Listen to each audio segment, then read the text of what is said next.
Hello guys, welcome back my channel Puja day. কেমন আছো তোমরা? আই হোপ কি তোমরা খুবই ভালো আছো, আর আমিও খুবই ভালো আছি।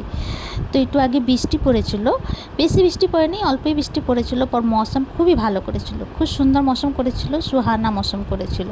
তাই জন্য চলে গেলাম একটু ছাদে দেখাবার জন্য মৌসুমটা। তো মৌসুমটা দেখে টেকে একটু নিচে আসলাম। তো ইচ্ছে করলো আজকে একটু কাটলেট বানাই। তো এখানে কুকারের মধ্যে আলু সিদ্ধ বসিয়ে দিলাম, আর এখানে কিছু বাঁধাকপি একটু কেটে নিলাম, কুচি কুচি কেটে ধুয়ে এই যে একটুখানি সিদ্ধ বসিয়ে দিলাম। কি এখনকার বাঁধাকপি একটু কাচকাচ করবে, তাই জন্য একটু সিদ্ধ করে নিলাম। তো এই যে সিদ্ধ হয়ে গেছে, এবার বাঁধাকপিটা নিয়ে নেব। তারপরে এখানে দেখো সিমলা মির্চ ছিল, সিমলা মির্চ দিয়ে দেবো। আর এখানে একটা বিট কদ্দুকাস করে নিয়েছিলাম। এখানে ক্ষীরা ছিল, তারপরে এখানে পেঁয়াজ,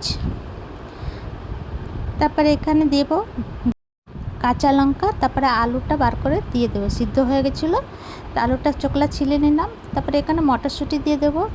এখানে দেবো ধনে গুঁড়ো, জিরে গুঁড়ো, হলদি গুঁড়ো, লঙ্কা গুঁড়ো, স্বাদ অনুসার নুন। ভালো করে মিলিয়ে নেব সমস্ত জিনিসটাকে। তো এখানে আমি কোনো রসুন টসুন কিছু দিলাম না, সিম্পল টাইপের বানাবো, নিরামিষ টাইপের, একদম নিরামিষ। তো এখানে মাখা হয়ে গেছিলো।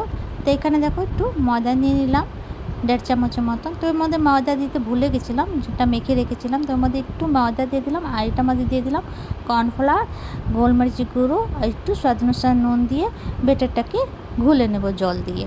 তো এই যে দেখো, না মোটা না পাতলা, মিডিয়াম টাইপের ঘুলে রাখবো। তো চলো এটা সাইডে রাখি। আর এখানে সেওই ছিল আমার কাছে, তোমাদের কাছে যদি বিস্কুটের গুঁড়ো থাকে ওটাও নিতে পারো। তো আমার কাছে সেওই ছিল, বিস্কুটের গুঁড়ো ছিল, পরটা নিলাম না, সেওই দিয়ে বানাবো। তো এখানে কড়াই বসিয়ে দিলাম, কড়াইয়ের মধ্যে দিয়ে দেবো রিফাইন অয়েল। রিফাইন অয়েলটা গরম হয়ে গেলে এখানে পুরো শেপ দিয়ে দিলাম, তোমরা যেমন চাইবে অমনি শেপ দিতে পারো। তারপরে এই যে ব্যাটারটার মধ্যে ডিপ করব, তারপরে এই যে উঠিয়ে এই সেওইটার মধ্যে মিলিয়ে নেব। তারপরে তেলের মধ্যে ছেড়ে দেবো এক একটা করে। এই যে তেলের মধ্যে ছেড়ে দিলাম এক একটা করে। তো এবার লাল লাল করে উলট পুলট করে ফ্রাই করব। তো এই যে লাল লাল করে উলট পুলট করে ফ্রাই হয়ে গেছে, এবার আমি তুলে নেব। তো বাবুকে দিতে গেছিলাম, তো বাবুর মিস এসে গেছিলো, তাই জন্য বাবু পরে খেলো, মিসটাকে দিয়ে দিলাম। তো ভিডিওটা করতে পারলাম না, মিসের ছাড়ো। তবে এমনি করে সমস্ত কাটলেটটা আমি বানিয়ে নিলাম। তো তোমাদেরকে আমার ভিডিওটা কেমন লাগলো? ভালো লাগলে প্লিজ লাইক শেয়ার কমেন্ট করো, সাবস্ক্রাইব করে দিও। আবার নতুন ভিডিওর সঙ্গে দেখা হবে। তো তোমরা সবাই ভালো থেকো, সুস্থ থেকো। ভিডিওটা কেমন লাগলো কমেন্ট করে জানিও। তো এটা এনজয় করো টমেটো কেচাপ দিয়ে। তো ভিডিওটা এখানে শেষ করছি। Bye bye, take care.